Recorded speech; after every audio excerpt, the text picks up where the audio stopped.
Hey, Book Sleuths. I'm Casey. And I'm Frida. And this is the BS XOXO podcast, specifically a BS week for you guys. Yeah, this week we're going to do another fairy tale retelling for you. We have one story each, and I have no idea what Casey chose. Oh, yeah. Do you want me to tell you now? Yeah, let's hear it. What'd you choose? Okay, I'm shook because I really didn't like this story from Disney growing up. I chose Snow White. Did you like that one? Oh, I did. I think mainly because of the singing. I loved it since I was little itty bitty. I was scared in the forest part, but I liked the live action Snow White and the Huntsman, and then what was the other one? They did us like a Snow White and the Huntsman 2, but it wasn't really about Snow White. It was like about the dude, the huntsman dude. Anyways, he's like sexy and hot. What is it, Chris Hemsworth? No. Yeah, I think so. Anyways, I liked that. I don't remember. Did you not watch those? I don't know. I did see the first one you just had mentioned, but I don't know if I saw the Huntsman one. Oh my God. I have to look that up. The second one though, the one without Kristen Stewart. Oh, I thought it was better than the first. It was so fucking good. I'm looking it up. I feel like I must have seen it because it has a lot of star players in it. It does say Kristen Stewart's in it though. Oh wait, she's just not in it very long. Well, I thought she's in one of them, but not the other. Oh, okay. I'm talking about the second one. It's called The Huntsman Winter's War. Kristen Stewart is not in that one. I don't know. I'm gonna have to just rewatch all of these because if I have seen it, I don't remember it, and that is totally my jam. The only reason why you said Kristen Stewart was in it is because I'm looking at The Huntsman Winter's War and it has cast written out and she's listed on the cast, but it's possible she just wasn't in it, and so they just I don't see her on the cast I'm looking at for Winter's War. Anyways, she's not in the second one. I promise you she's not. Yeah, there's even questions. Why is she not in the second Snow White? But 10 out of 10 recommend. I mean, it's not like an Academy Award winning show, but it's really entertaining. And I think, well, first of all, Chris Hemsworth's hot ass, obviously, but Jessica Chastain and Charlize Theron, I mean, and Emily Blunt. I mean, you guys, this is like an A+ cast. Do you want to hear the answer to why she wasn't in the second movie? Yeah, actually, I want to know. It just says it was revealed that she wasn't in the cast because she was involved in a high profile scandal. Oh, I wonder if that's when, she got caught cheating. Apparently referring to her widely publicized affair with the franchise's director, Rupert Sanders. Yes, I remember that. I didn't realize that was when with this movie, but interesting. Yeah, same. And I didn't even know there was that going on to begin with. Oh, okay. So Mirror Mirror, I watched. That one has Julia Roberts and that chick from Emily in Paris. I think that's her. I think so. Anyway, okay. So yeah, Snow White. We love Snow White, just not Disney's version because they're idiots. Well, apparently you liked it. I mean, I did not like it. I think that maybe it just creeped me out at first. Yeah. And then also, I think I also just thought it was kind of boring. The singing, didn't do it for me, I guess. I could see that. Yeah, for me, it did it. I was really little. I think I just grew up on it. So yeah, I feel like everybody picks you got your go-tos when you're little for those movies. Yeah, for sure. Which story are you telling us? Oh, I was just gonna leave you guys sitting in the suspense pool. I'm gonna be doing Beauty and the Beast. Ooh, yeah, I'm excited. Did you watch the live action of that one? Oh, of course. And Charlie loves Beauty and the Beast, so we're watching the cartoon, we're watching the live action, on repeat. Yeah, so yes, I have definitely seen it. It's so funny because there's all of this for Disney fans. There's controversy over Emma Watson's dress choice. I guess she didn't want to do an overwhelming gown, so a lot of people felt like her dress sucked, and they were comparing her to the Cinderella live action. I can't remember the actress's name. She was in Downton Abbey. Do you know who I'm talking about? Her, yeah. yeah, they were comparing their dresses because I guess the Cinderella one, like she really went all out and like she was game for the part. And then people were like very disappointed with like Belle's dress. It's so silly, but I it is a honestly thing. didn't even notice. I thought she looked lovely. By the way, Cinderella, Lily James, That's that's the her one. name. And Yeah. I love her in every movie that she's in. She's such a great actress. I adore her. So cute. Okay, question about Beauty and the Beast because interesting fact about me. Okay, are there wolves in the original tale? No. Okay. I when I watched that when I was little, I distinctly remember when did that come out? In like 19, I mean, I know not the original story, but when did the Disney one come out? Okay, it came out in 1991. Okay, that makes sense. So I have one memory of a dream when I was like little. I was still in a crib or whatever. And I remember dreaming about those wolves that chased her down. And like I had this recurring dream of like being in that forest that she got lost in and the wolves like circling me when I was little. And I don't know why I still remember it, but that really stuck with me. And it was a recurring dream because of watching Beauty and the Beast. That is so scary. That's so sad. Um, when my nieces or niece and nephews were really little, I started watching these Disney movies again with them. And like there was Ariel or, the Little Mermaid. And the part where Ursula is like, um, attacking her at the end, it's really quite scary. It's like a very scary scene, especially for these little kids. And I actually had that on yesterday for Charlie, and I was just reading my book, and so I didn't notice like at what stage it came on. And it's weird because when she was really little, it wasn't a big deal for her to watch any sort of like kind of spooky moment like that. But now that she's older, she actually is getting scared. Anyway, I noticed she like, caved in on herself and is like, ah. And Oh, I was like, let's fast forward this part. And she's like, that's a good idea. I'm like, all right, let's do that. So anyway, yeah, I'm noticing like these parts are kind of, freaky for her. And I'm like, dang, I didn't realize how scary these moments were when I was little. I know I was scared, but I guess remembering back, it hasn't been like, I don't know. Like, yeah. So anyway. yeah. There are some intense things. I feel like, I don't know, maybe you know better now, but I feel like newer Disney movies, they took out a lot of the really intense stuff. But I do even remember The Incredibles. I watched that with my nephew like I guess a year ago. So he was 2.5, I guess, or just turned 2. God, time's weird. Anyways, Mhm. I was noticing that even The Incredibles was like a little intense for him. I was I like, haven't been able to get her to oh, watch it yet. Lame. um, that's a fun one. So, all right. Anyways, what are you reading these days? What did you just finish? So I just finished Air of Fire not too long ago. I don't know, a week or two ago. And then I'm reading Wait, no, I'm getting confused. Queen of Shadows. I'm reading Queen of Shadows, and I'm actually really far in it because I can't stop reading it. So I feel like I'm gonna finish it like this week. In like a couple days, T minus few days, I'll be done. Like honestly, that might be the case. And then also I did start the audiobook for Spare, which so far I'm bored. Yeah, Um, fucking knew it. but I mean, you might not feel bored because you know more No, about his family. I'm But I'm gonna be like, I bored. don't know. It's a 15-hour audiobook. You guys, you're welcome that I'm going through this for you. You're fucking welcome. Um, Also, I just wanted to say, because it's like the spotlight's on me, and I always complain about house chores and like laundry and like whatever else. I am like fully caught up on my laundry, and I have been for a week. I've been doing a load of laundry a day, and surprisingly, I definitely have a full load of laundry to do every day. And I just fold it at the dryer, and then I put it away. And the reason why I was like, let me fold it at the dryer is because I had set a timer for 5 minutes upstairs for something. I don't even like food, possibly. And the buzzer went off for the dryer. So I ran downstairs and I was like, fuck it, I'm just going to fold it right here. I was done folding the whole freaking load before the 5-minute timer that I had set while I was upstairs before the buzzer for the dryer went off. So I don't even know how long it took, like maybe 3 minutes to fold this freaking laundry.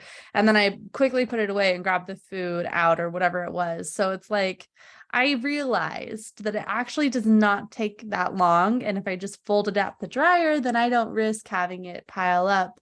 Because I always am like, I can wash, I can dry. And then we're going to have a pile of clean clothes for weeks and weeks, like wild. So My anyway, God, you are it's been so going really funny. well.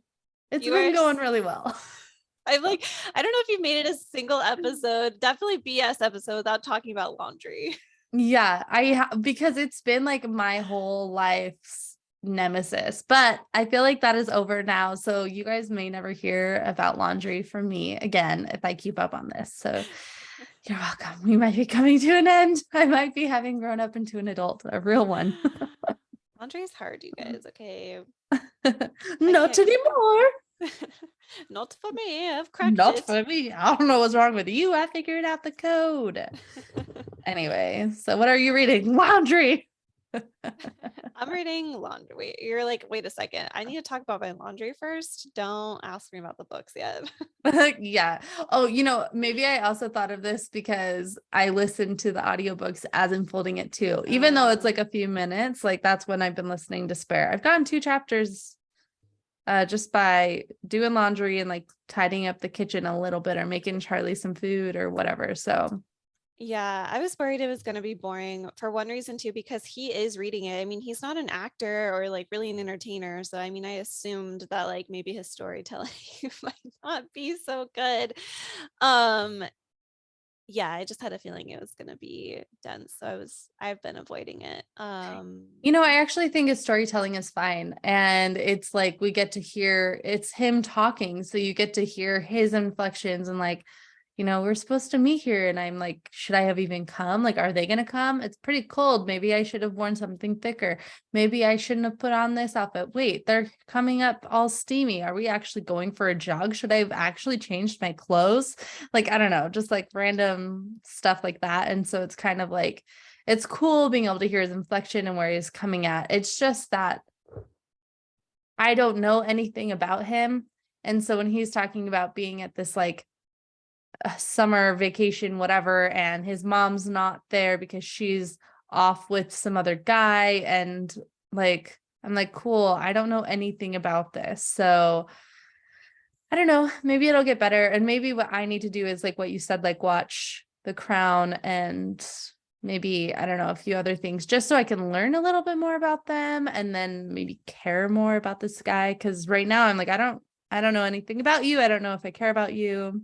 Yeah, I found The Crown to be kind of boring when I tried to watch from season 1, but then I was always interested in Diana. So when season 4 came out, it was Diana's season, which is why I recommend it to you. You read it. It still can be a little boring, but it really gives you an idea like of like where they're always going to, like the queen's favorite castles. And like because this is his mother, I think they do a great job at giving backstory to how Diana was treated in the family and like all of the tension between the parents, because I feel like Harry, it will help you understand maybe why Harry was wanting to leave the royal family and is very sensitive to how the media treats Meghan, like what happens to Meghan. Like it just gives you some better context as to like maybe why he is the way that he is. Yeah, I think I'm gonna go ahead and watch that then. Even if it's like, I do a weird thing sometimes where like I will like if I don't really care a ton about a show, like maybe when I'm doing dishes, I'll like prop up my phone and like listen to it / half watch. So I don't know, something to Yeah. consider. Yeah. Yeah. You had me do that with that blind Love Love is is Blind. Blind. And then I was like, I can't just do this. I need to actually watch it. I'm not usually into these types of shows, but apparently I am. I can't put it down. I can't stop watching it. It's ridiculous and toxic and annoying and all the drama, but give it to me, baby. Hit me, baby, one more time. What are you reading? What have you recently finished? All of that stuff. I finished Fire. I am reading Queen of Shadows and Assassin's Blade. I'm reading it together, which is not really recommended. I think most people recommend definitely read it before Queen of Shadows. There's a lot of videos I've seen recently. Mhm. Which kind of makes sense because as I'm reading them together, I'm like, oh, okay, like the pieces are fitting together. And that's about it. I will be starting Spare here soon. I was just trying to decide if maybe I wanted to listen to another now that I'm trying to be more in my audiobook era for at least all the driving I have to do these days. I was thinking maybe I'll squeeze in another audiobook first, but TBD. Yeah, it's a struggle because this one is so long. It's 15 something hours. It's a 410-page book, but yeah, it's like 15 hours. And you can speed up audiobooks, which I thought about maybe speeding up for him, but I'm not sure how that would go. But anyway, I'm like, I need to start it now because if it's boring and I'm not really wanting to read it anyway, it might be like hard to get through it. I hope that I change my mind and I end up liking it, but you guys will be doing a full book recap on that beginning of next month. I think it's the first episode of next month. Yeah, first Yeah. episode of next month. So if I hate it, you're gonna find out. I'm gonna tell you. I'm gonna be honest in this. Well, and it's just like, I mean, we talked about this recently. This had the biggest book release ever, like most Mhm. copies ever sold. So it's like people are really curious about this. So there's like, you would hope that I can't imagine that Harry wrote this by himself. Like I would imagine he probably had help writing it. So hopefully they did a good job. Yeah.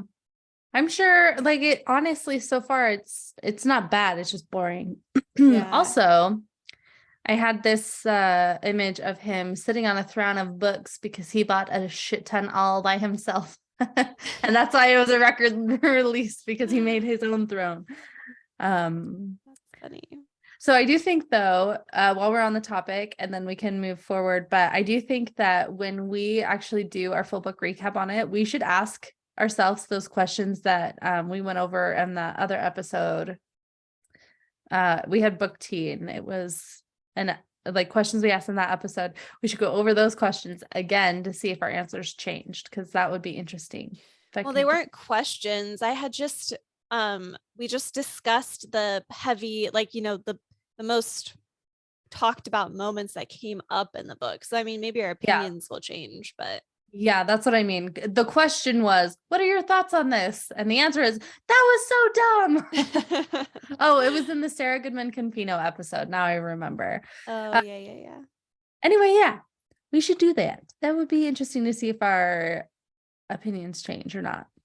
Yeah, but also if you don't know a lot about royal, I guess it will be interesting. But also if you don't know a lot about the royals, like because you don't get Kate and William's perspective either, because some of the stuff had to do with them, then it might make you like extra biased. But who No, cares? I guess we'll find out because at this point I was more on their side anyway. So True, true, true. Um, okay. Well, you guys, I think we're gonna move into book tea. Do you want to go first, Frida? sure thing. Okay, so the first thing I have for you is actually kind of a simple thing, but I thought it was interesting, especially because I've seen this book around a few times. So I got an email from Goodreads on February 1st. I'm sure a lot of people did get it. Um, or maybe not. I don't know. It's on my want to read shelf. I don't know. Let's find out.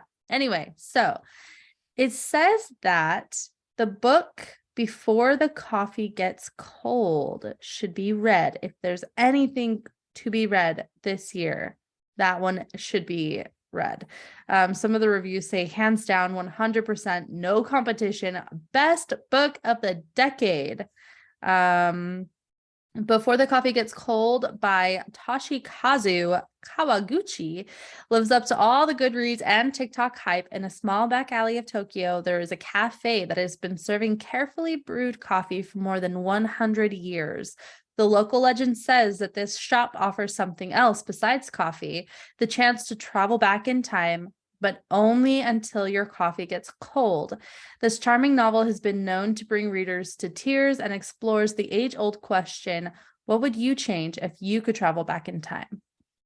So anyway, I think that actually sounds kind of cool. And it seems like it has several different stories within it, but it's still almost not really self-help, but almost, because it does still make you look internally to see how you would feel about certain things like that. So I wanted to share that with you guys. It seems like an interesting book option. So yeah, that's number one. Will you be reading it, do you think? Yeah, I think so. Eventually. I mean, there's some books I need to get read first, I think. I mean, maybe I could squeeze it in. I don't know.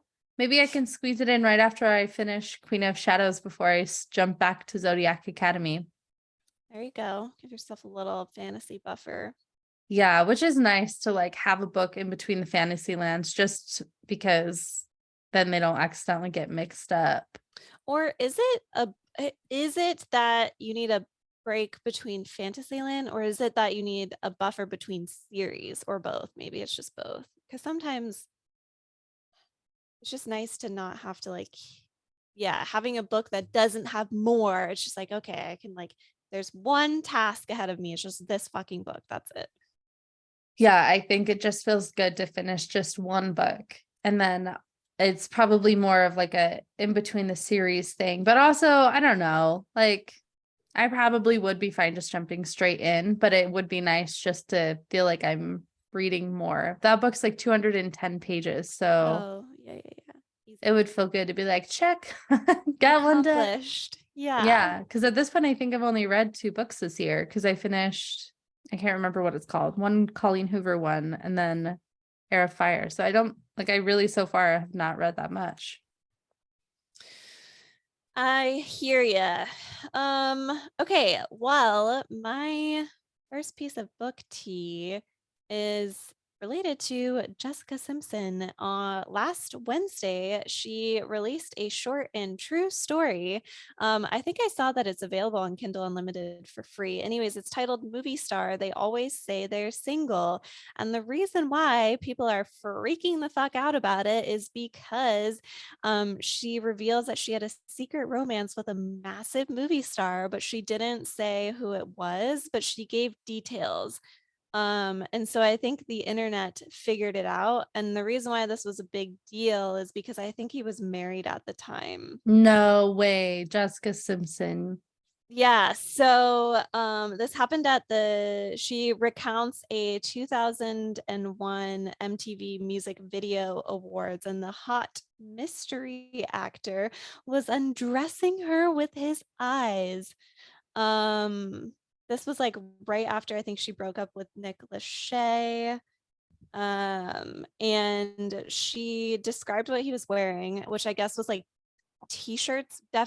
He was definitely in jeans, and like he had a casual look. So you internet sleuths, I think, maybe uncovered who it could have possibly been, because there were like 4 or 5 guys there that had the jeans on. I think one was like Johnny Knoxville, Will Smith, Mark Wahlberg, and one other person. And everyone's fairly confident it wasn't Johnny Knoxville, because in her well, first of all, he's not married, and second of all, in her memoir that came out in 2020, Open Book, she openly talks about her relationship with Johnny Knoxville. So people are speculating that it was Mark Wahlberg.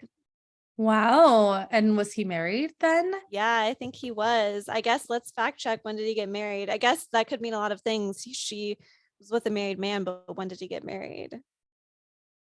Which, dang, like I really like didn't see that for Mark Wahlberg. Yeah, Mark Wahlberg doesn't seem like that type of guy because he seems like such a family guy. Oh, interesting. So I wonder if he's been married more than once, because let's see. His current wife, he didn't get with until 2009, and they're talking about 2001. So, okay. So then, okay, internet sleuths, then that makes me think maybe it was Will Smith because he was in jeans and I feel like has the whole scandals come out about them anyways. He's been married since 1997. So you guys, maybe you pinpointed the wrong party. Interesting. And I feel like that kind of lines up because I don't know if you followed any of the Will Smith drama, but like him and Jada, I think have an open relationship, and I think it came out that he used to cheat on her. So, Rude. anyways, all right, whatever. So I thought that that was more exciting than maybe it was going to be, but perhaps not. No, I think that it is exciting. However, I just think that I don't know. Cheating is not exciting. No, And no, I'm no, no, no. disappointed in Jessica. Like whoever the man is, Jessica, come on. Like let's not do that. Yeah, I mean, no excuses, but how old was she in 2001? In 2001, I was 11. It says she's 42 now, so she would have She been was 21. 20 or 21. Yeah. Which I mean, again, like no excuses, but you do dumb shit when you're 20, you know? You don't, your brain's not fully Yes. connected, so it's harder to make like smart decisions. But I guess that, yeah, it is harder, but I still no know, excuses. no We all know excuses. better. She grew up in a Christian household too. Like she really, really knew better than that. Um, and so I guess on the same topic, her original book, Open Book, that came out in 2020, which I've heard actually is really, really good, like really insightful. I think she had a lot of struggles that people didn't realize happened, but that is being turned into a scripted series. So Oh, that's interesting. I wonder how that would work. Yeah. Well, and it's because, well, so Pamela Anderson just dropped a memoir, and now Netflix has her like documentary docu series. It's funny how they're calling like reality show docu series. So, Yeah. but this is scripted, so that's interesting. So she's gonna have somebody play her. I wonder if she's gonna direct. Like, anyways, could be That is interesting. interesting. Yeah, I would definitely watch that. I was a huge Jessica Simpson fan growing up. Oh, really? Like her music? Yeah, she was one of the only people that I was consistently allowed to listen to also because like my mom went through many phases and stuff as we had talked about before, and so there was times when I could only listen to Christian music, or I was allowed to listen to Disney like kids Disney whatever station, or there was a moment where I was able to listen to whatever pop radio was on, but consistently always Jessica Simpson because she never sang about the naughty thing. So it was Jessica Simpson and Mandy Moore I was always allowed to listen to. But like there were phases where I couldn't listen to Britney Spears, Christina Aguilera, stuff like that. So Ricky Martin, I wasn't allowed to for a while. Oh, Da, da, interesting. da, da, da, living la vida I couldn't even loca. tell you what song she sang. So I never listened to Jessica Simpson, but I did listen to Ashley Simpson, her sister. I did listen to Ashley for a little bit too. Yeah. But Jessica Simpson, man. What was one of her, what was like her big song or one of them? There's got to be Um, one that I would know. yeah, let me just look up what the very top one was. Type. I'm gonna love you forever. Take my breath away. Well, that's like a remake. The Take My Breath Away. Oh, That's a yeah. remake. Sweetest Sin was a good one. Irresistible. These boots are made for walking. That's obviously Dukes of Hazzard remake. I think I'm in love with you, where you are, forever in your eyes. I don't know. She has a lot. Okay, okay. I just remember her from Dukes of Hazards, and I just remember growing up, she was like the girl next door. Like she was like the hot thing. And now she got older and got married to Nick Lachey and stuff. Um, her songs did turn, more adult, but let's see, Come On Over. That was when she went country. I was thinking, Come On Over. That's not the right one. It's totally different. It looks like the top. Oh, maybe this is just going in years, but I Want to Love You Forever was a huge one for her. Okay, number one is These Boots Are Made for Walking. And then the one below that is Come On Over, her country one. So anyway, I don't know. If you play it, you might recognize it. Yeah, I don't recognize them by name, but that is okay. What's your next bit of book tea for us? Okay. Frida, we can do this. Okay, so I have two more. One of them, I'll go over this right now. So, the author Raven Kennedy, she's the author that wrote Guild, Glint, and Glow. Oh, I think I know what you're gonna say. So she has had a ton of people steal her book and make it available on the internet. Excuse me, she's like, so basically piracy. People are pirating her books. And she is doing everything that she can to make it stop. So she's hired a very expensive company. She herself goes on and takes a look, she's trying to make it not happen. However, Amazon, without warning, well, I guess they did give her some threats last year, but without actual warning right now, they removed both Guild and Glint from sale from their shops without warning. Glow, as of now, is under threat too, and they claim that these books are widely available on the web, aka piracy, and so they pulled it. She's saying that it's a huge issue for indie and hybrid authors to deal with piracy. She's been really trying to make it stop. But she's saying for the past year, she had multiple threats from Amazon Publishing about removing her books and her entire author account, all because people are pirating her books and they're worried about copyright infringement, but it's out of her control because she's not the one that screwed up. It's like all of these other people are stealing her books. And so it's kind of wild because Amazon is doing this. And I honestly, whenever I buy books, that's my major go-to because it's so much cheaper. And like even then Barnes and Noble ebooks, Amazon's always at least a few dollars cheaper. So I typically buy from Amazon. I know, gasp, a lot of people are like boycotting Amazon, and maybe stuff like this is why. So anyway, if you were going to be looking for this series right now, as of today, it's not available on Amazon. It is still available on Barnes and Noble ebook, and then there's another one called Books a Million. It's available there. But and then I guess if you're in Germany, there's another thalia.de.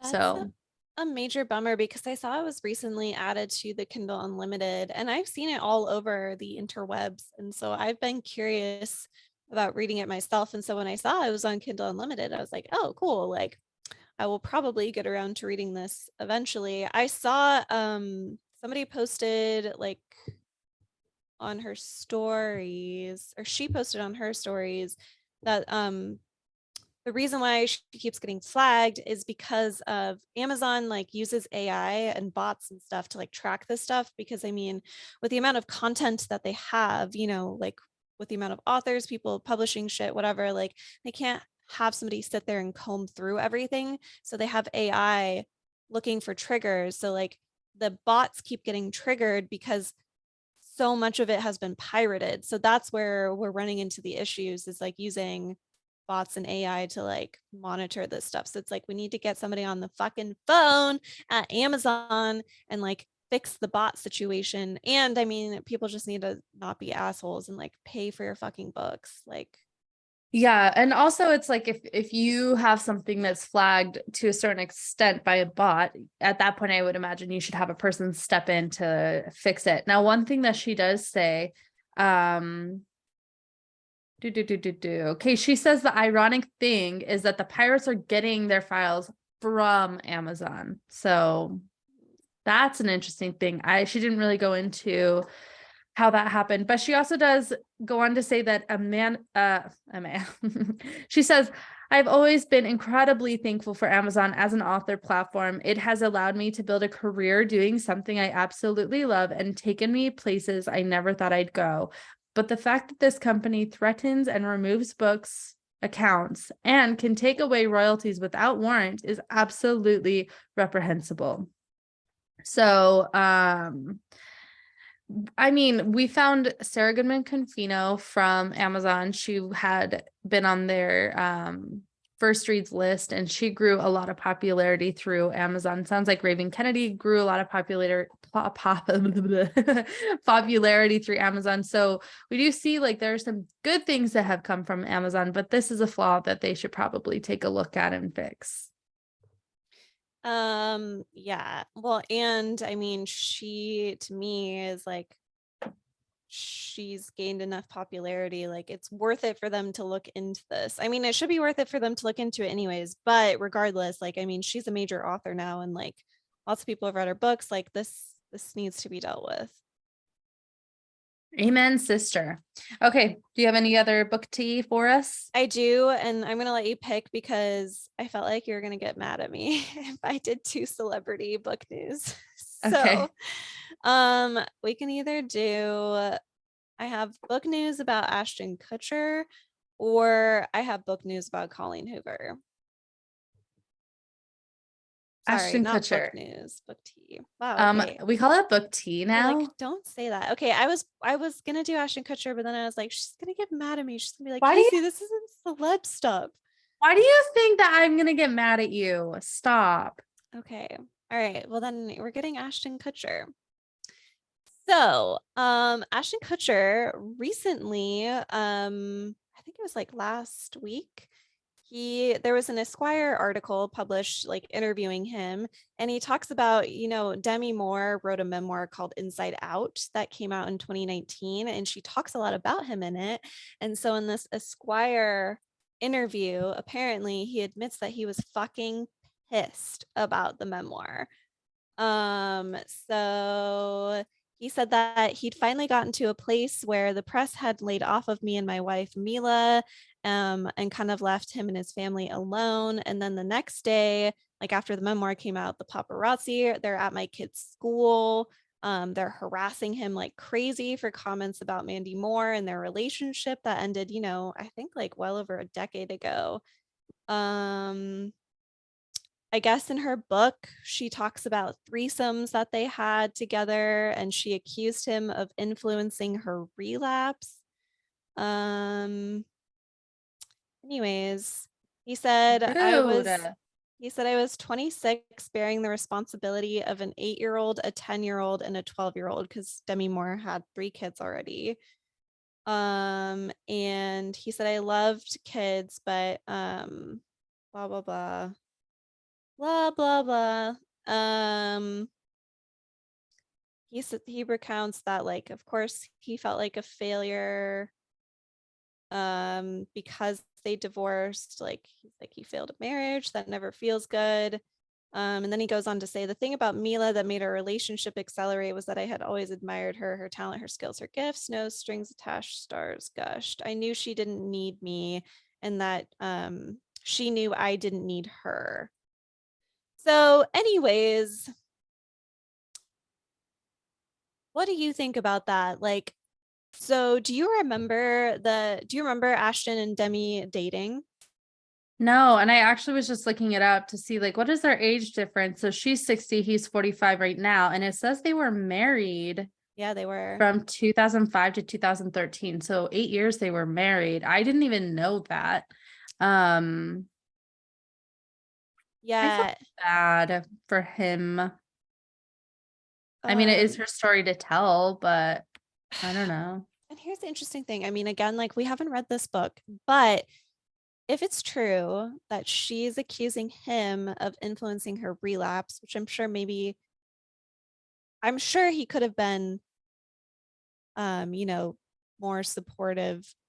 But here's the thing. He's a 26-year-old mega actor. in Mhm. Hollywood, which does not excuse his actions. But it's like, you are 12 years older than him. Like, you are playing with fire. You know, if you have issues with addiction or whatever, and you invite a young man into your life who probably also likes to party, like, I just feel like, I'm sure he didn't help, but like, your decision to be with somebody that much younger when you have 3 kids, like, I just feel like there were choices made. I don't know. This probably makes me sound really bad. I don't want to blame, I'm not saying whatever happened to Demi Moore is her fault. Like, I'm sure they fell in love. They had like a really amazing relationship. Like, I'm sure he was not a great influence on her. But I hope that she also took some responsibility too.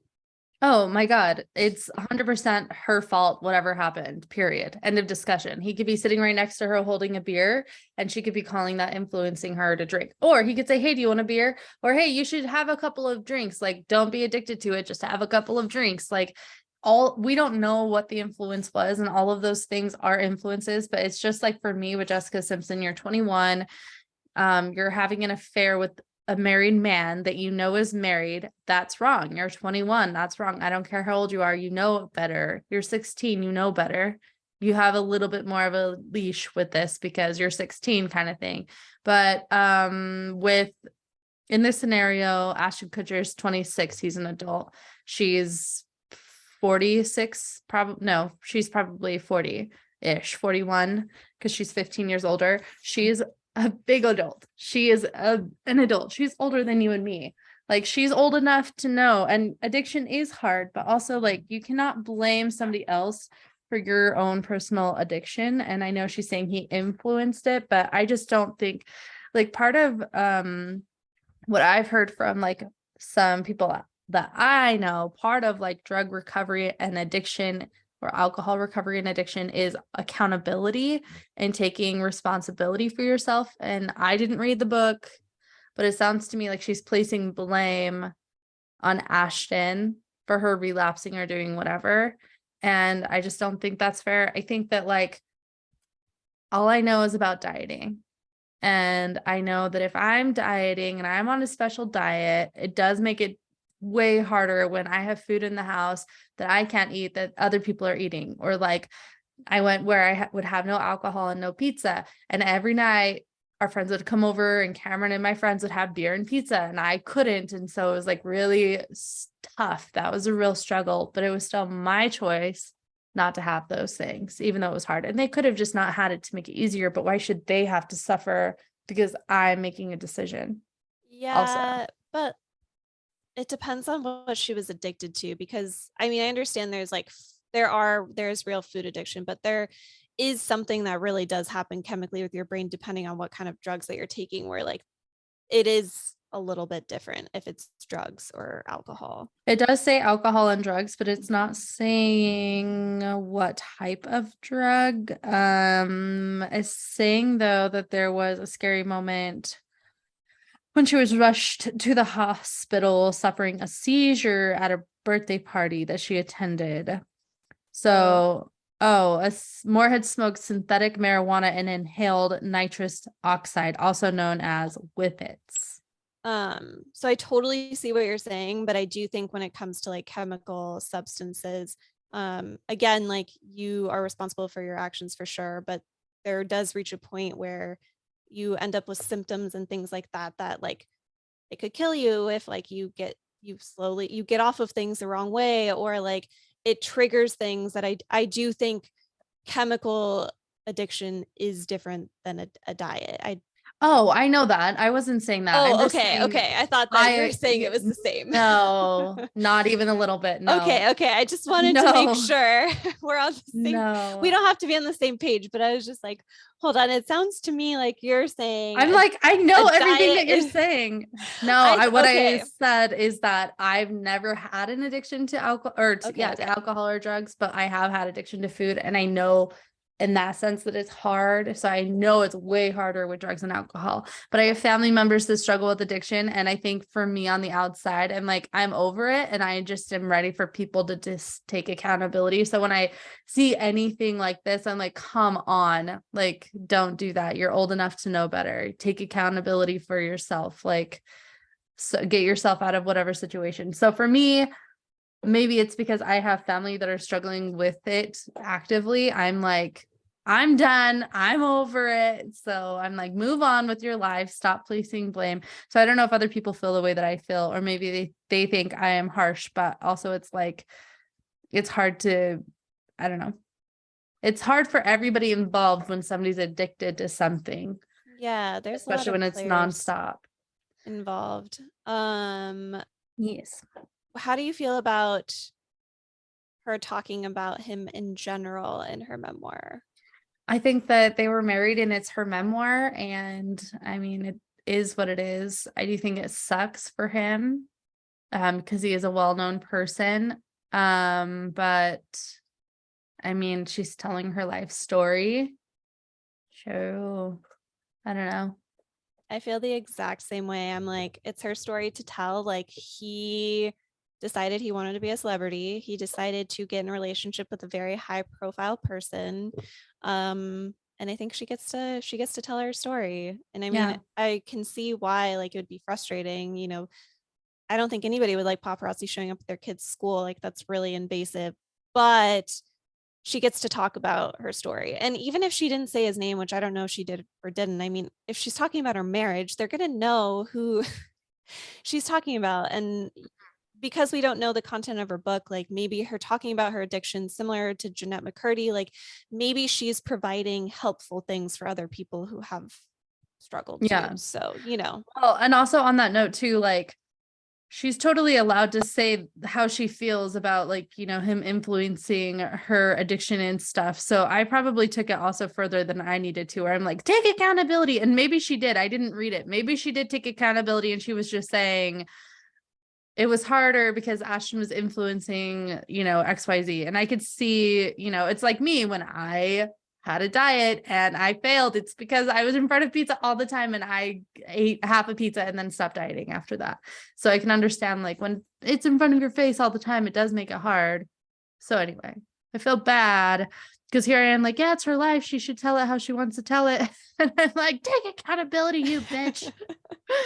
Yeah, we just have to know the context. Like, did she write it in a way where it was like, in hindsight, being with a guy that young, like who liked partying, maybe like was she saying it from a viewer is like that wasn't a good decision on my part to like get into this relationship? Or was she saying like, he really just wasn't helpful at all, like with blah blah blah, and like, not there's just context is so fucking important, you guys. I know context is so important. That's why when we read this Harry book, it'll be interesting to see how my opinions change and how I had them before. Um, True. anyway, okay, I just have one last one for you guys. It'll be fast. I just wanted to share some exciting 2023 book adaptations for this upcoming year. So I'll breeze through them really fast. In January, so these are like movies and shows, and I can link this article and you can see more information, or you can just Google it yourself. Pause for a second. You're saying books turned into shows or movies, as in they are coming out this year? Yes. Ooh, exciting. Yes. Okay, so January, A Man Called Otto, Mayfair Witches, Lockwood and Co.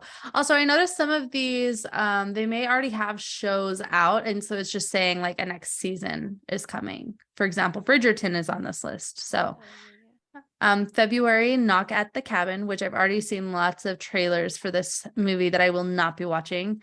Oh, is it Um, scary? it looks kind of scary-ish, but like in a way where you're in a cabin with your family and somebody knocks at the door with an axe and they're ready to kill you. No, thank you. No, thank you for that one.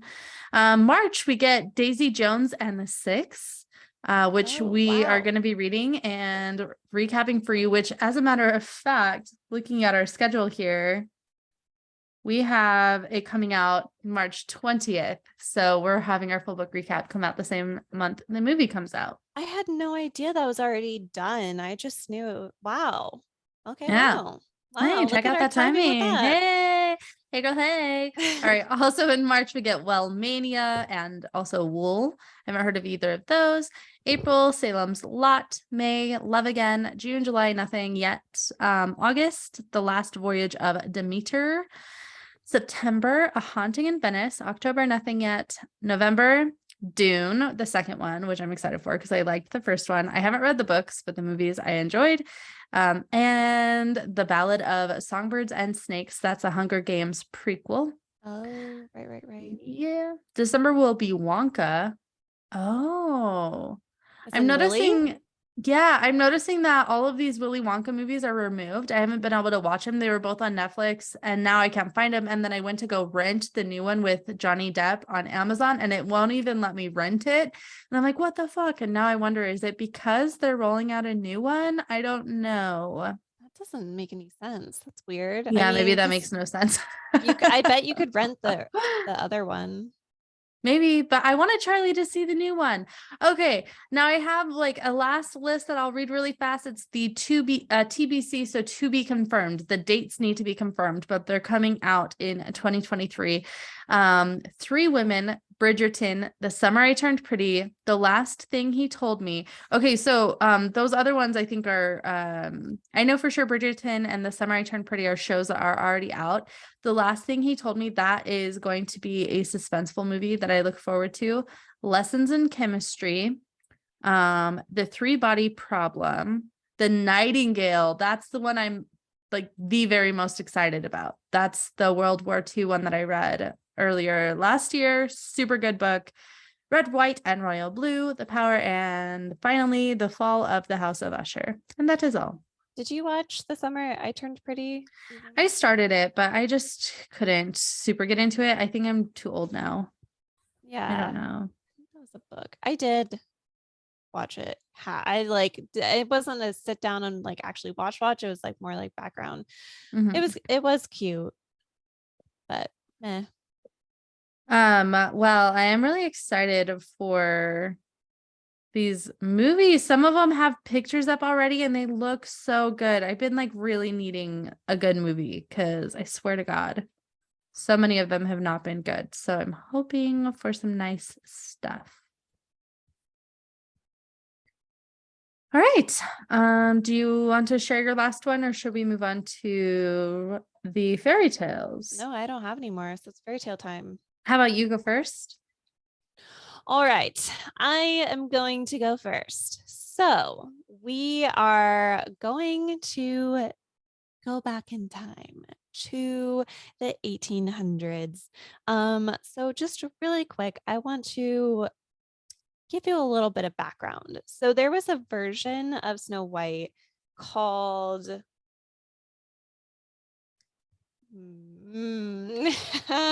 it's called Schneewitchen. It's okay.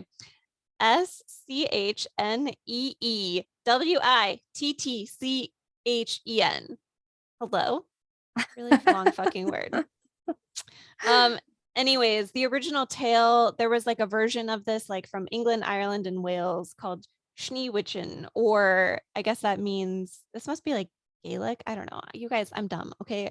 I don't know what it is. But, anyways, it means little Snow White.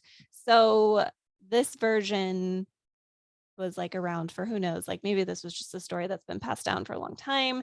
And so the Grimm brothers edited it and added it to their own collection in 1857. But I'm going to tell you the OG one first, and then I'll just like tell you at the end just the little modifications they made. So here we go. Here we go. Okay. So once upon a time, there was a mother, and by the time her daughter turned 7, she grew extremely jealous of her daughter. She just thought that she was beautiful. And mom, birth mom, not stepmom, birth mom is like, you know what? This isn't going to fucking work for me. So she hires a huntsman and she's like, I need you to take my daughter out to the woods. She's like, I want you to stab her to death. And then she's like, I need you to bring me back her organs and I'm going to eat them. Oh my gosh. Already my mouth, I was like, And okay. she's 7, you guys. She's 7. She's not even like a full blown, woman or teenager or whatever. Wow. Um, so Huntsman takes her out to the woods. I guess, he had a conscience and he was like, you know what? I'm not feeling good about this situation. So he lets Snow White go. And she ends up finding the dwarves as she's running away. And she stays with them for a while. And her mom ends up finding out that Snow White is living with the dwarves. And she's like, I guess I'm going to have to take care of this shit myself. And so she visits her daughter on 3 separate occasions. She does each visit because she thinks that each time that she does visit her, she successfully kills her, but she doesn't. So the first visit, she disguises herself as a peddler woman and she gives her daughter poisoned lace. And so when she puts this poisoned lace on, it tightens her bodice, bodice. How do you say that? Bodice? I think it's bodice. Okay. She tightens her, let's just like say corset. She's tying her corset. And it constricts her to the point where she can't breathe. So she dies. She falls over and dies. And then the dwarfs come home from work and they're like, oh shit, she's dead. And so they like cut the lace and then she comes back to life. And then hooray, she's alive. And then mom's like, all right, well, this didn't fucking work. So let's try again. So then her mom dresses up as a gypsy and she comes by and she gives her a poisoned comb. And so the second she combs her hair, she drops dead. And then the dwarfs come home. They see that she's dead with the comb in her hair. They take the comb out and then she comes back to life again. Like, magic. Damn, is she a cat? She's got like so many lives. Yeah. And then the third and final time her mother visits, she dresses up as a farmer's wife, which actually makes a lot more sense than a witch because she gives her a poisoned apple. So like, duh, a farmer's wife is going to have the fruit. Anyways. So it makes sense that they did a witch because they don't want us kids to become suspicious of like normal people. Be suspicious of a witch. I guess. Assuming. Maybe. Possibly. But I mean, they're totally fine with you hating your stepmom though. So. All right. True. True. You're making points. Okay. So she takes a bite of the poisoned apple and she falls down dead. But this time the dwarfs are unable to revive her and they are so brokenhearted over their loss of her. They loved her so much. So they make her this beautiful glass coffin. They engrave her name on it and they just keep her for like years and years and years in this glass coffin. Like we're saying years. Okay. And okay. Okay. So for some reason, a prince comes along and he needs to seek refuge with the dwarfs. Don't know what kind of business he needs to seek refuge from, but he does.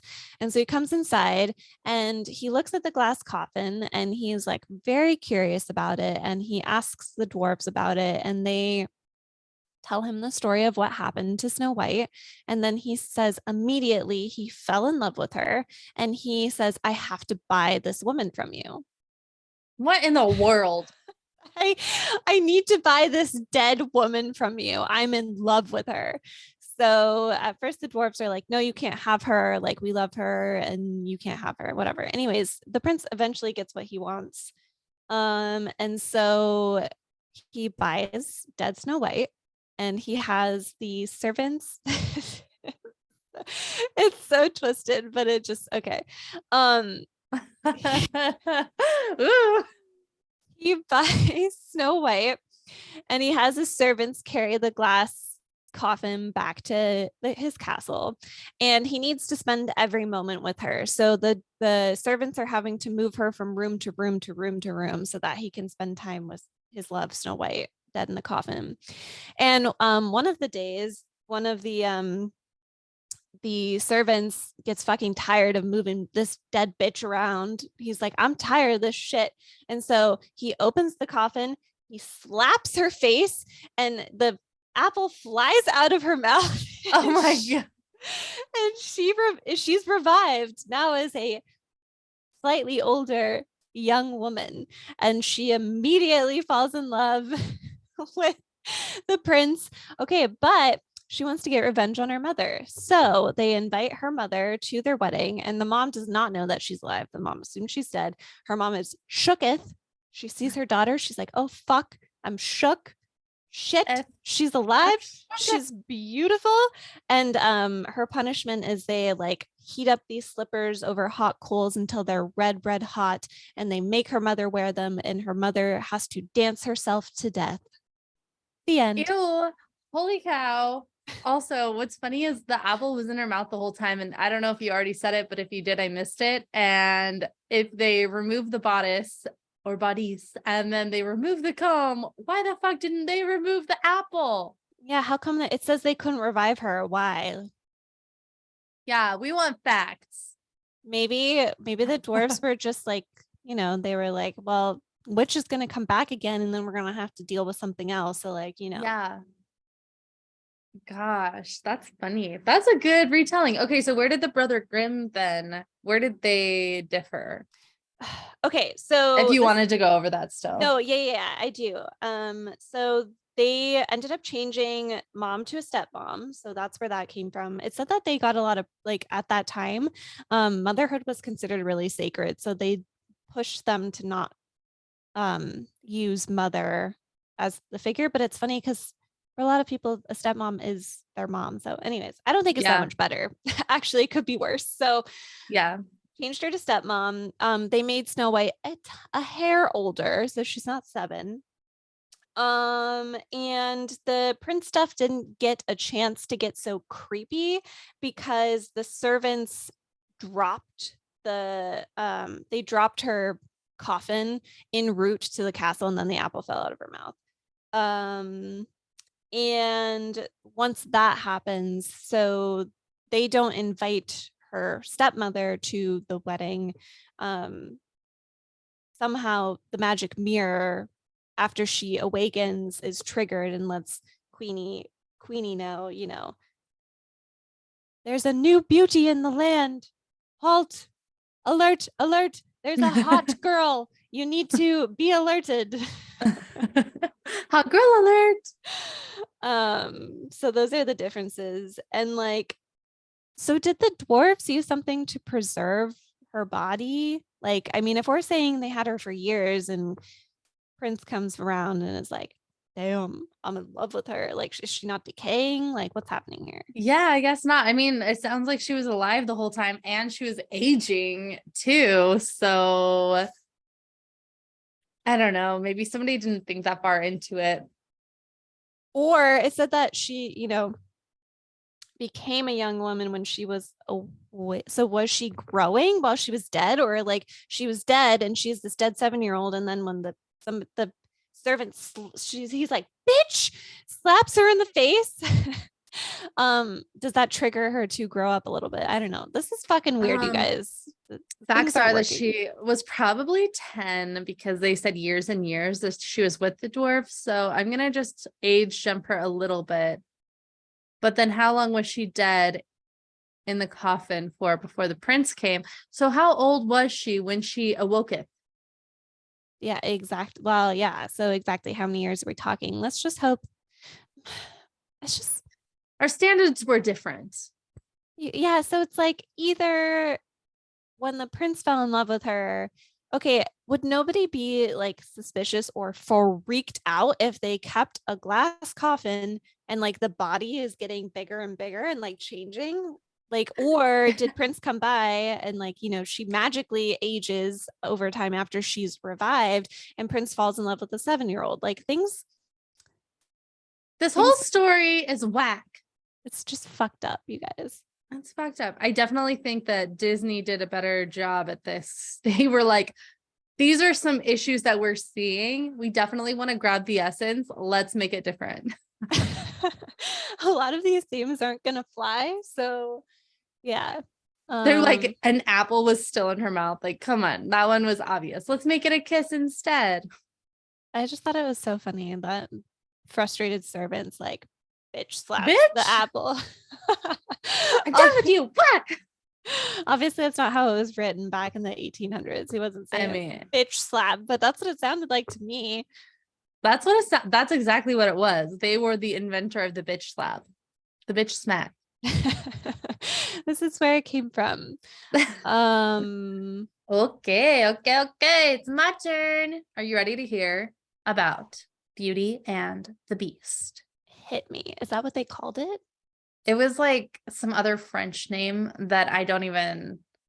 La Vie en Rose. Oh, Just okay, kidding. okay, yeah. You don't have to know the front. If it I like don't actually translates as like know. Beauty and the Beast, then Yeah, pretty much it translates to that. So, or like the beauty and something. So yeah, that's basically what it is. Cute Okay. doggy in your lap. I'd love to see that little He's beast. oh, he's sneezing into the microphone. Yeah, he's so needy. He's so needy. He's like, give me all the loves. Like mom's gone all Um, the time. Now I need to be with her all the time. Okay, anyways, oh, sorry. now Penny's like, what are you calling me? So now Penny's bumping me on my lap. You're not, you're too big to come onto my lap. She's pushing my chair. Okay, so the story. So this story was written in the 1700s. And however, there are like retellings of it that they say have possibly even gone back 4,000 years. But the story I'm going to tell you was written in the 1740s, I believe it is. And then another author came in and like wrote it again, but change up some stuff, and then whatever, all of the variations. However, the one I'm going to tell you right now is like the one that was most popularly written at that time. And I actually did not know about this story at all. I didn't know about the original story. So this was an exciting read for me. Like, as I'm reading this, I was like, whoa, like I didn't know about any of this stuff. And then also I thought a lot about SJM and A Court of Thorns and Roses, because I know people talk a lot about that book being very Beauty and the Beast-esque. And I kept being like, I don't know, like maybe I guess, but I'm just like not feeling it entirely, like maybe a little bit, but like overall I was like, I don't know that it's like Beauty and the Beast. But hearing the original story, I was like, I am definitely picking up a little bit more on that Beauty and the Beast or origins story. Like, okay, so I feel like this is where I get confused. I feel like when people say A Court of Thorns and Roses, they're just talking about the first book, right? Because I feel like I A think Court of so. Mist of Fury, like that starts going on a different path. Or Yes. okay.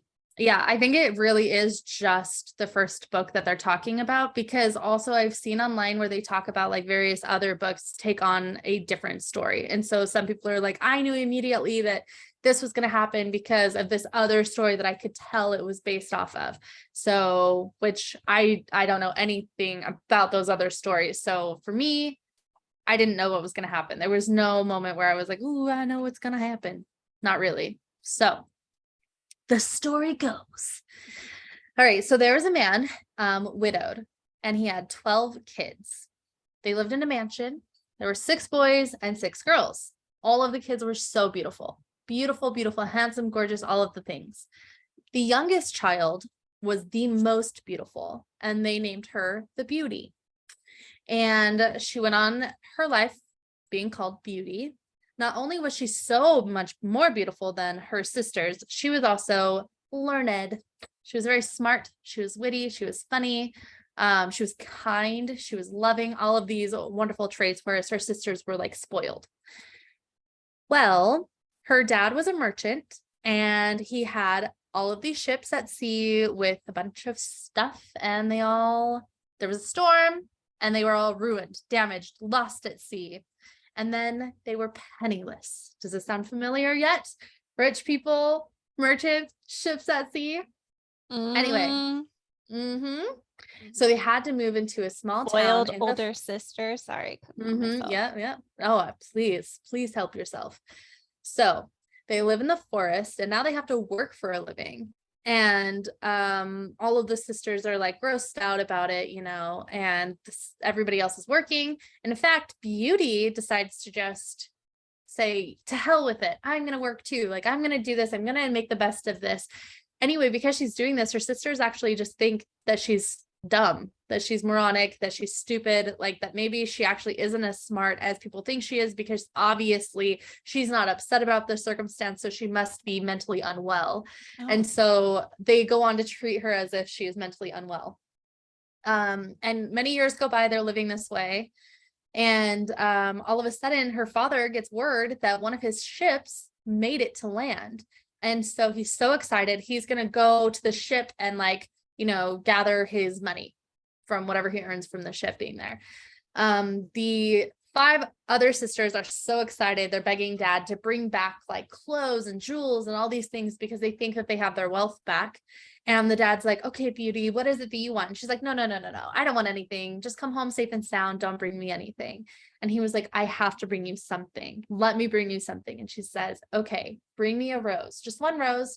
Just bring me a rose because roses don't grow here. And that would make me so very happy to have a rose. And so he says, okay. And he sets off on this journey. Now I have to pause here to say, this sounds very similar to the Cinderella story with the stepsisters and the dad goes off to the fair, you remember? And the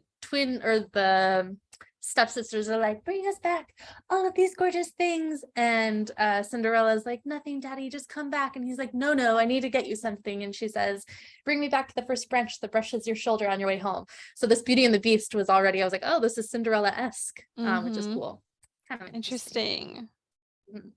Another break on this, because I don't want to forget, because I always forget. If you're enjoying our podcast, please subscribe to us, follow us, give us a rating. It helps us a lot, especially when you're listening on, Spotify or Apple Podcasts, whichever platform you're listening to. If you give us a rating, it allows us to be more searchable and findable by other listeners. It really, truly does help us a lot. You might not think it does, but I swear to you, it does. The more reviews we have, the better. So please take a moment to do that. It would be appreciated. Subscribe, right, but then you'll never miss an episode because we have some bonuses that come out for you guys. So that's true. Also, yeah, I was like, just do this, okay, bye. And she's like, actually, there's something in it for you. Okay, back to the story. So daddy goes on his way to get his monies.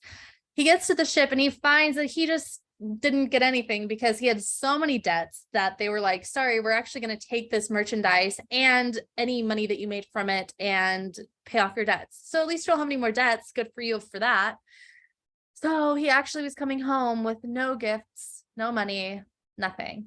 And so as he's traveling on his way home, he gets lost, but he stumbles across a castle of sorts. He knocks on the door. By the way, it's storming out. It's dark and it's stormy. He's cold and he's hungry. So anyway, he knocks on the door. Nobody's answering. And so he just walks in, I guess. And all of a sudden, there's food on the table for him. Nobody's there, but there's food on the table for him. The fire's lit. Everything is just like comfy cozy for him. And so he's like, don't mind if I do. And he sits down and he eats and he gets warm and he's feeling great. He sleeps there. Nobody bothers him. And now it's time for him to leave. So he's heading out the door. It's a beautiful day.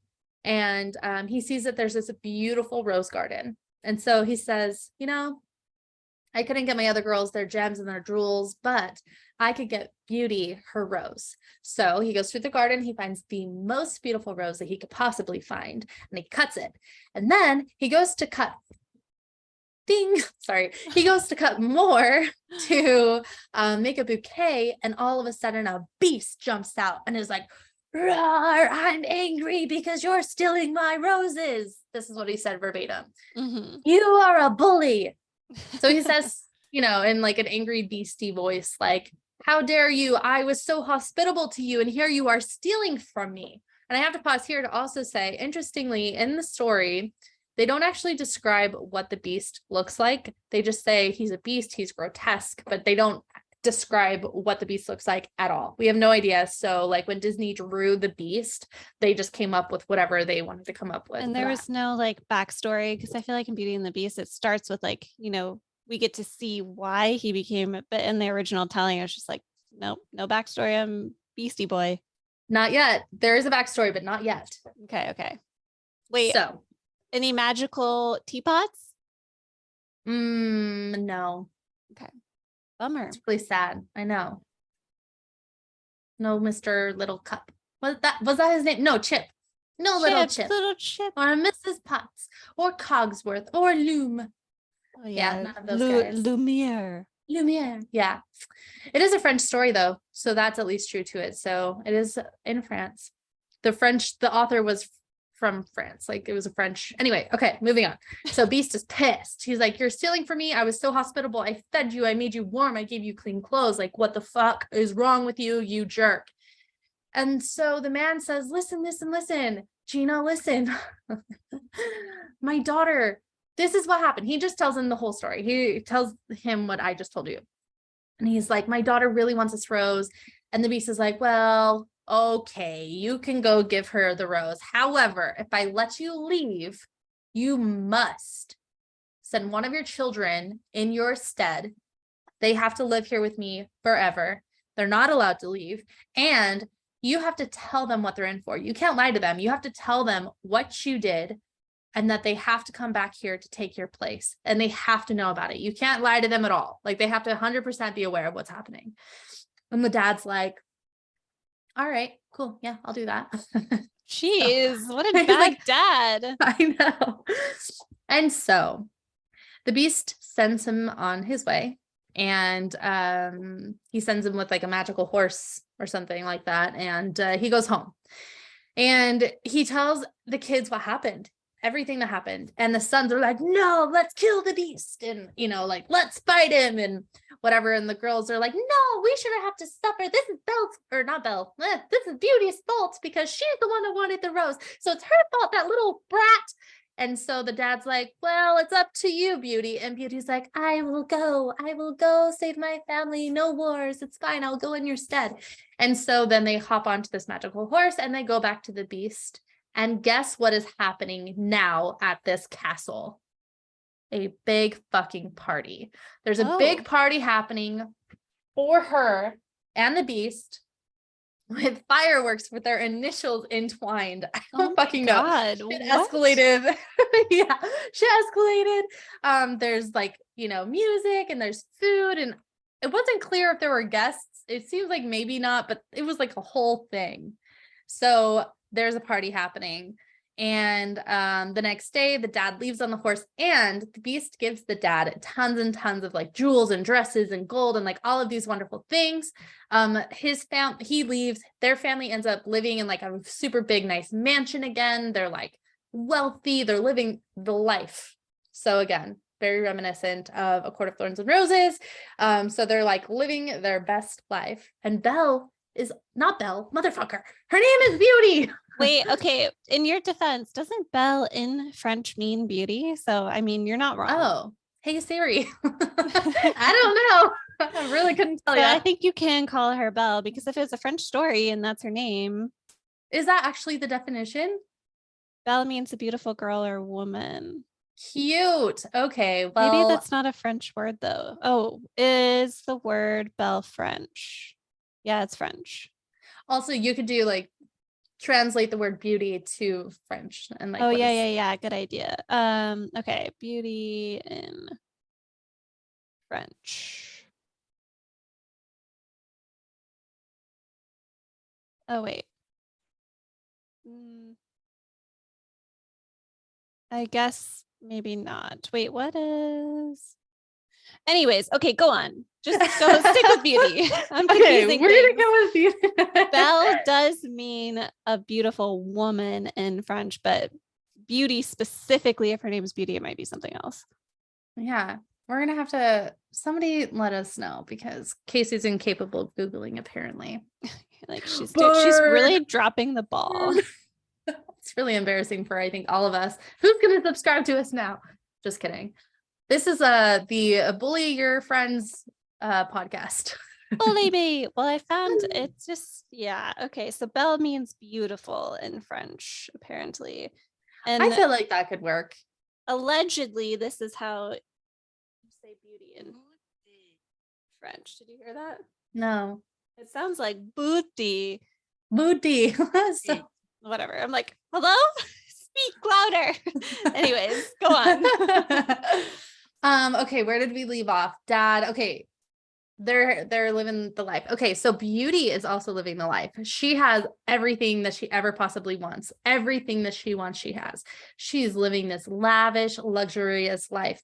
And every single day, so also in this story, the Beast is actually really kind and loving to her the entire time. Like there's no moment where he's like scary except for with the dad in that rose garden. So they're hanging out a lot.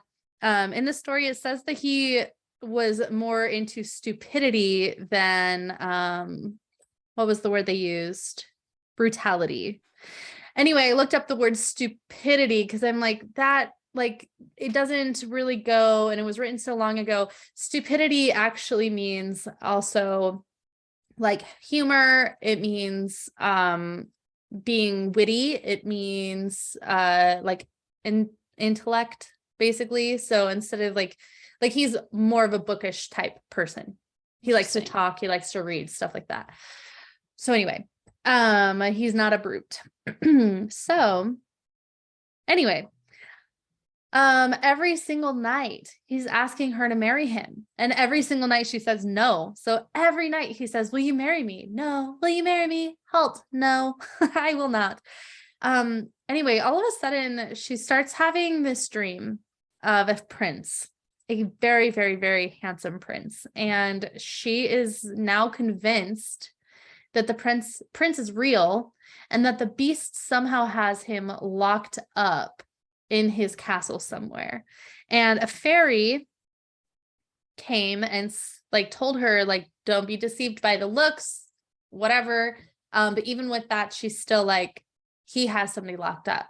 I have to go find them. Fairy visited her in her dreams, or like just came of her own accord and was like, something like that. Okay. I think it was like in real life, a fairy appeared to her and told her not to. She was basically saying, don't be vain. Like there's more to the Beast maybe than you think.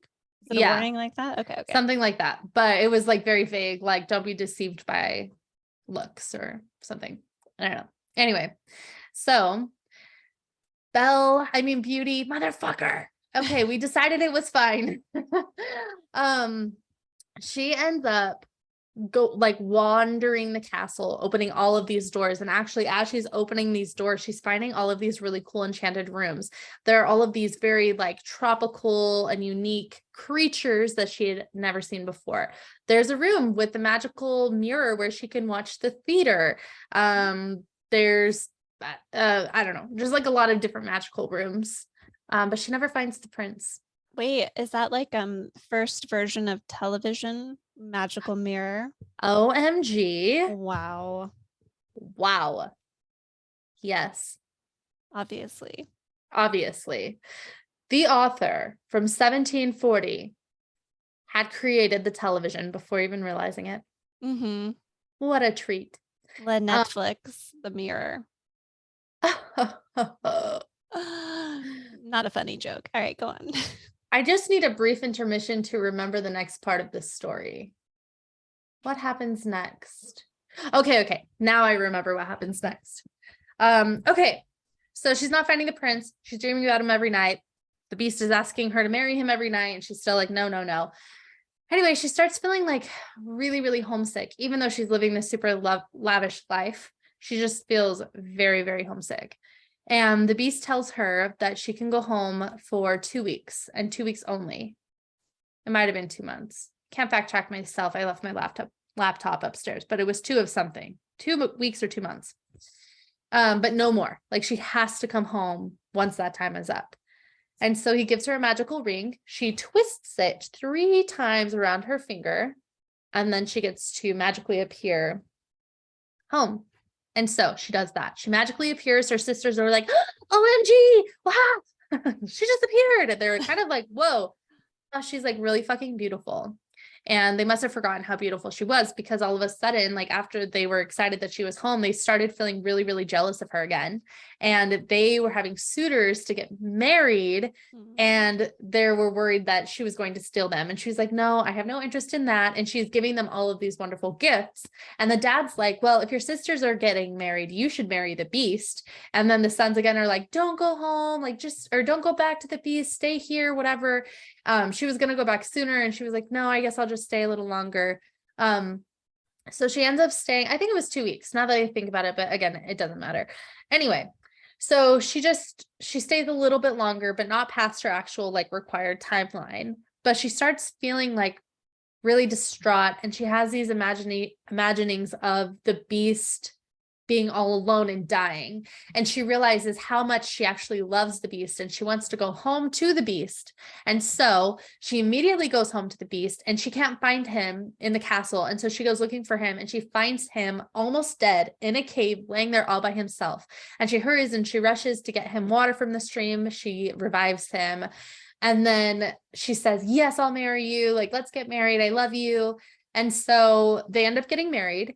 And they wake up the next morning in bed and she's waking up now to the prince right next to her. So the prince that she kept dreaming about, she now woke up next to him. And she's like, oh my gosh. And he was like, it was me all along. I was cursed.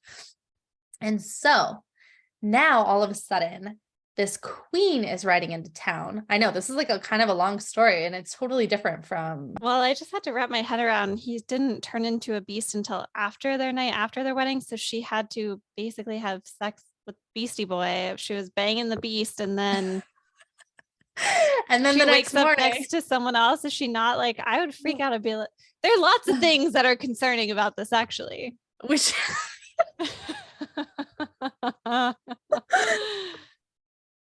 yep, lots of things that are concerning. They're just we're having sex with creatures now. with an animal.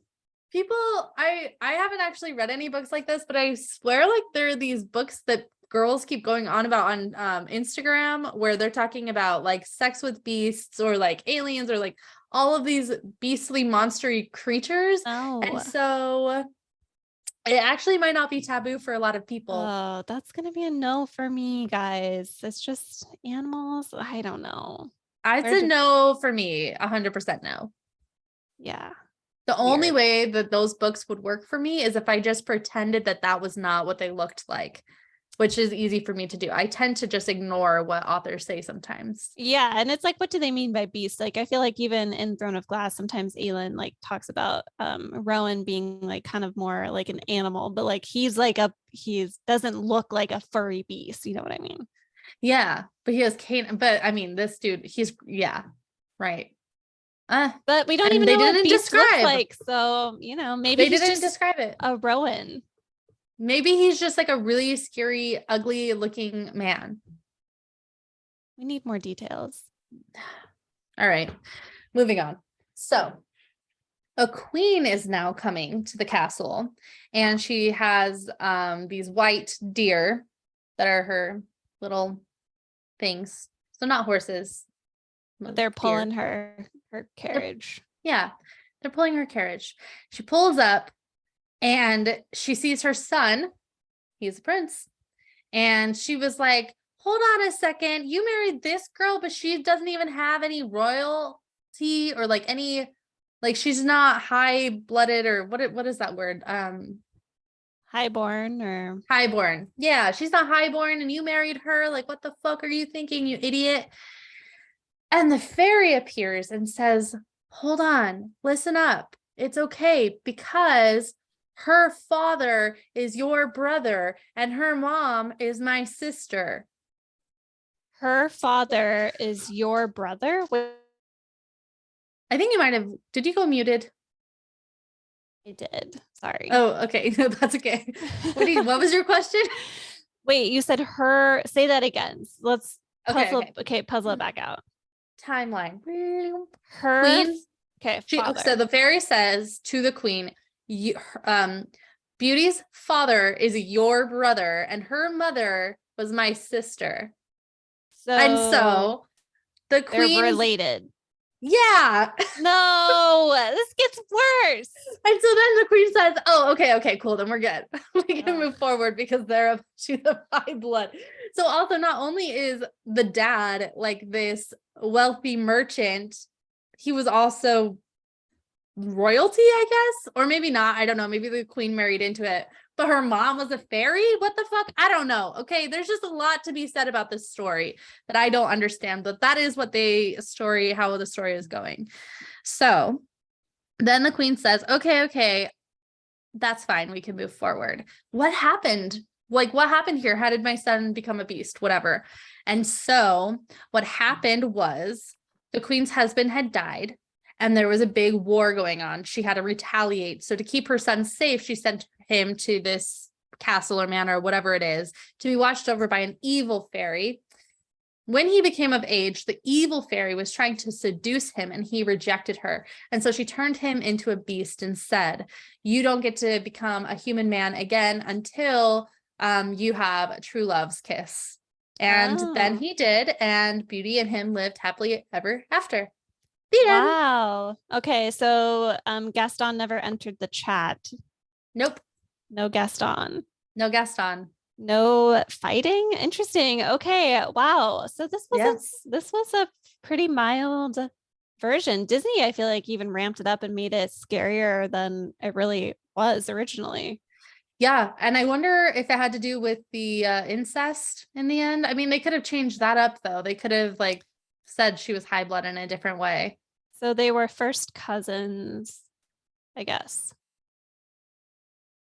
Yeah, they were cousins. It's better than siblings. But the story was rewritten so many different times. Disney very well could have taken a different version also. So Disney might not have like, come up with their own thing. They could have taken somebody else's retelling of it. Interesting. Yeah. Okay, well, go ahead. Oh, I really liked that story. I was like surprised, totally did not expect to find that story when I was researching Beauty and the Beast. Yeah, it was much better than I thought it would be. I feel like of all the OGs that we've read so far, this one was like pretty mild. Like it doesn't make you feel like total shit. Like there's some questions about like, the family part and like the sex with the beastie. But other than that, like, yeah, doesn't make you feel too icky. Yeah, it wasn't too bad. There was no like possible rape or molestation happening with a 7-year-old. Although I guess her dad really fucking sucks to like have just thought, yeah, no big deal. I'll just give you like I'll go home and like give you one of my children. So I mean, honestly, yeah, it ended up working out, but like truly, I don't know. It seems like a lot of these parents in these fairy tales are not great parents. Yeah. But, I guess in their defense back then, I feel like they probably were having kids like really young, like really, really young. So maybe they were just immature and they had a lot of them. So, maybe they just felt like they had a lot to spare. They're like, well, I've got honestly, extras. I feel like I don't know because I only have one, but I do wonder, like, if you have a lot of kids like that, how much do you truly love each and every one of them? Like, how deeply do you truly love all of them, especially with the father side? Yeah. And I wonder if like back then, especially for the men, maybe they just learned to be a little bit colder about it, because I know like when they did have lots of kids, like it would not be uncommon for like, 30% of their kids not to survive. Like there was illness, like, maybe they just got used to just need more because they're not all going to make it. I don't know. Yeah, it's true. I mean, yeah. Who knows? Weird times. I'm glad we are in the time that we're in, even though it is a weird time right now. But I am definitely grateful to not be living in that time frame. If I were to live back in the day, back in time, I would probably choose maybe the 50s, maybe the 20s. Basically, like as long as it's not war times, somewhere in between war times. But like close to the war times. I don't want to do it. No. I'm not good. gonna do it. I'll stay put. There's too many. The 50s were interesting because like I liked the way that they were dressing and there are like some cool retro things, but like the music. There's also so many fucked up things about that time. Like, yeah, that was still a really hard time to be a woman. Yeah, I know, but we're gonna ignore all of that. So like we could have the same like female privilege, like all of the rights we have now, but like just rewind back to then. We get like the music, the lack of technology a little bit. Some of the technology can stay, some of it can go. Anyway, we'll work on this. I should write it in this story. I'll write all the things I liked about the time, all the things I like about now, and I'll create a whole new world. And paste it down and like create that. Oh my Make God, I your might. own universe. There you go. There you have it, folks. Anyway, I guess that wraps up our episode. What did you guys think? Let Yeah. us know. Keep us posted. That's all we have. If you guys have OG fairy tales you want us to retell, hit us up on Instagram at the BSXOXO. Send us a DM. We'd love to hear your guys' recommendations. And I think that's it. That's a wrap. So we will talk to you guys next week. Which we have Throne of Glass books 2 and 3. We're going to be going over with you guys Crown of Midnight and Heir of Fire. So stay tuned for that. It's going to be a good one. Be there, be square, and we'll catch you on the flip side, book sleuths. We'll see you soon. Bye. Bye-bye. World of make-believe.